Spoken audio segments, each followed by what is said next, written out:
কয় না বোরকা ফিন্দি। আমনে যেই বোরকা ফিনদেন বোরকার উপরেও 3টা ফাট্টা লাগাইছেন, বোরকার উপরেও 3-4 রকমের কালার লাগাইছেন, এটারে ডিজাইন করছেন এত রকমের, উদ্দেশ্য একটাই, যেমনে হোক বেড়ই তো আমার দিকে চাইতেই হইব। বেড়ই তুই যদি আন্দাজ তোরে ডাক্তার দিয়ে অপারেশন করে হলেও চাইবি বেড়া মারবে, তাড়াতাড়ি চোখের চিকিৎসা করবে না। এত কষ্ট করিয়া 1টা ঘন্টা লাগাইয়া পাউডার ডলছি, ফেয়ার এন্ড লাভলি ডললাম, মেকআপ ডললাম, এত রঙের কাপড় লাগাইলাম, এত জোড়া তালি দিলাম কাপড়ের মধ্যে, লাল কালার কদ্দুর, হলুদ কদ্দুর, বেগুনি কদ্দুর, মাথার উর্ফে একটা, আবার গোলাপ ফুল কদ্দুর, আবার এইটা কদ্দুর, এত কিছু মিলাইয়া উদ্দেশ্য কি? বখাটে রাস্তার দুশ্চরিত্র যারা প্রত্যেকটা পুরুষ আমাকে দেখতেই হবে।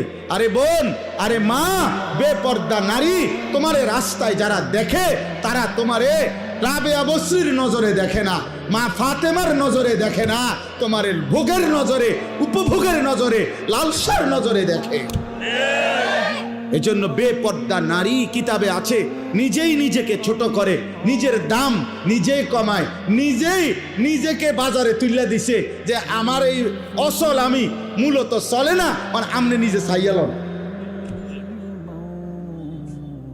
কথা তো ছিল নারীকে খুঁজে নিবে, কথা তো ছিল নারীকে তালাশ করে বের করবে, কথা তো ছিল 10 গ্রাম তালাশ কইরা 50 গ্রাম তালাশ কইরা চরিত্রবান নারী, ইমানদার নারী খুঁজে নিবে। পুরুষ তালাশ করবে, বাপ তালাশ করবে, দাদা তালাশ করবে, মা তালাশ করবে, শাশি তালাশ করবে, ফুফি তালাশ করবে যে একটা ভালো মেয়ে কোথায় পাওয়া যায় নাকি।